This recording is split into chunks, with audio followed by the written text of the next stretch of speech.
This week is going to be marked with bearish price action, Federal Chairman Jerome Powell's speech on Wednesday, and a whole lot of volatility. Be prepared. My name is OP. I'm a prop trader from HashEdge, and I'm here to give you daily crypto and market analysis of the market so that we are prepared to take trades and we are much more informed to get into the market and make money. That's why we are here every day to give you this.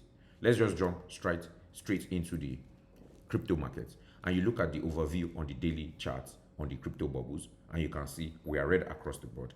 Everything seems bearish. Everything seems like we have hit resistance. So we seem to be correcting from there. This just shows us what has started this week and what we see this week. So bearish market and bearish price action across the board. Despite all of this, we still have bullish news in the market, and we just listened to Coinbase ad explaining Bitcoin versus the USD.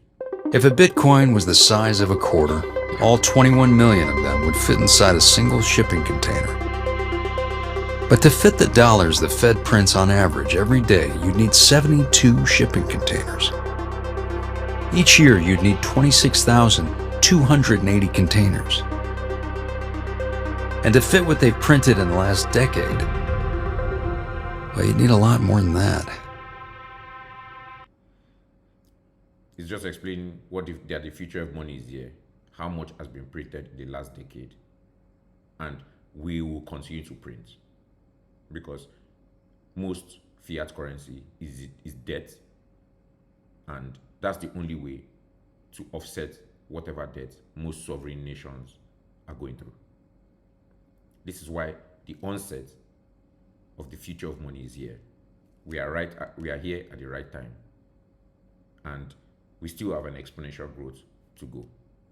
That's the reason I bring about and I explain all the fundamental news, because there's so much trade to be taken there. You look at BlackRock, the largest AUM in the world, richer than many countries, are discussing Bitcoin as strategic asset too risky not to own. They refer to it as digital gold and something, and their prediction is that it will reach 700,000 if sovereign wealth funds allocate even 2 to 5% to it. This is underscoring a dramatic shift from the old financial systems into crypto and digital assets as a whole. Even Trump is echoing the same thing on Meet the Press. I want crypto. I think crypto is important because if we don't do it, China's going to. Mm-hmm. And it's new. Mm-hmm. It's very popular. Mm-hmm. It's very hot. If you look at the market, when the market went down, that stayed much stronger than other aspects of the market.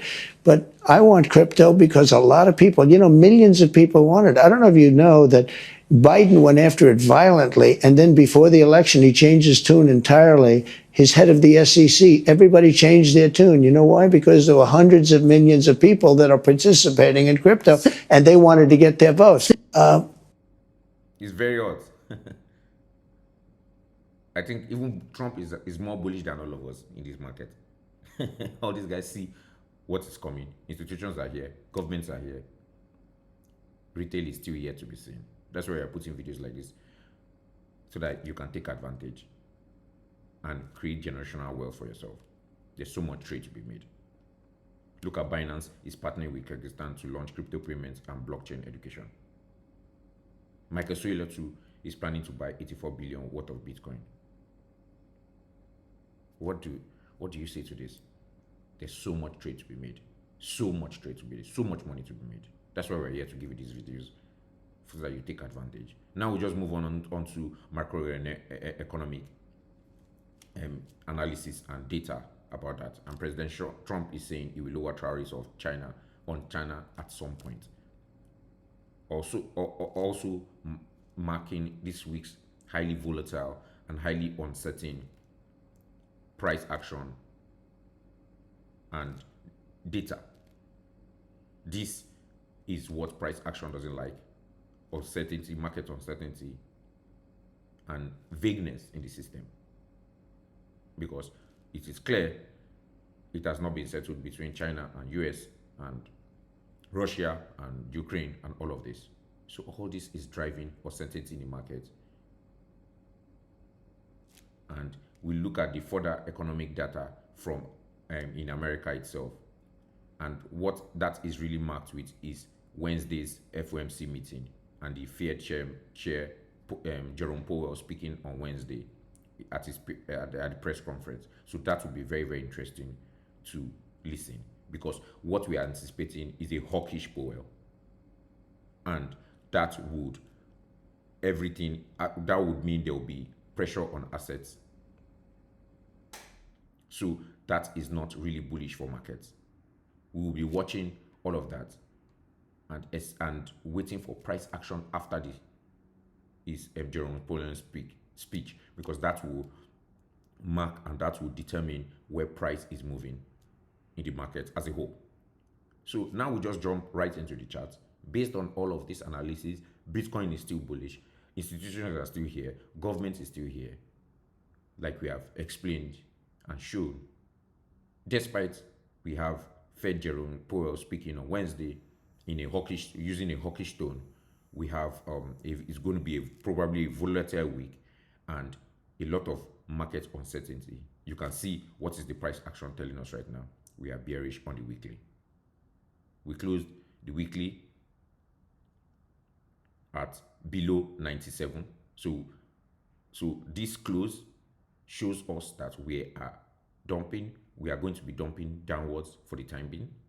And you can see in my trend box I've drawn, we maintained the top of the trend and we couldn't break it. We couldn't break the 96,000 thereabouts. So I anticipate further downward movement. On the weekly, on the RSI, looks like we are pointing down. Looking at the daily charts, same thing. We look to be pointing downwards.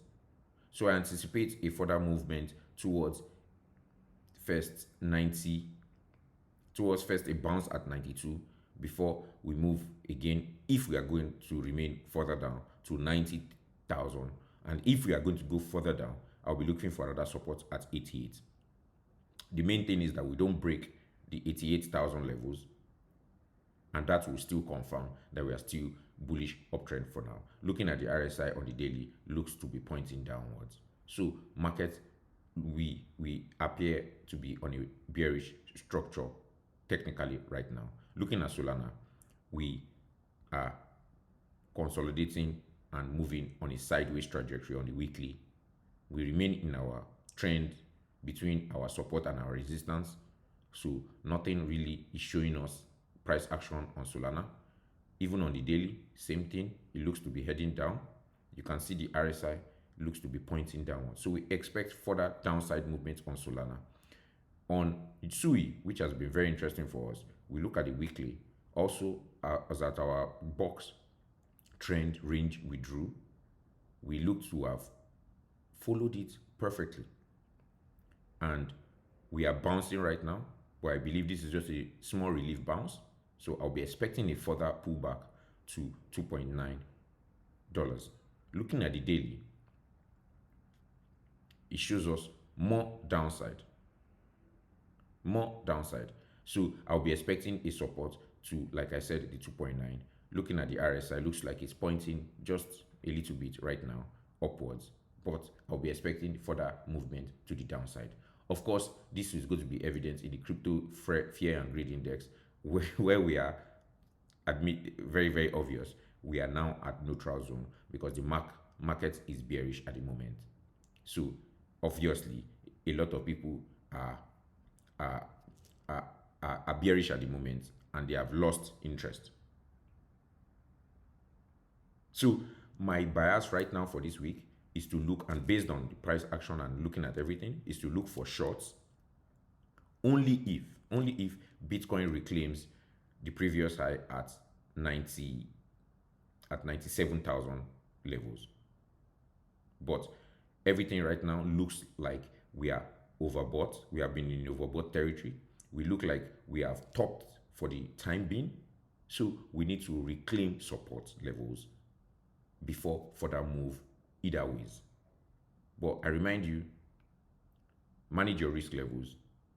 There's money to be made in either side, either direction the market is moving.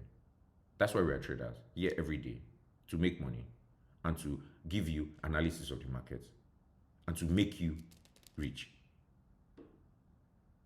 From zero to Ferrari. See you tomorrow. Bye.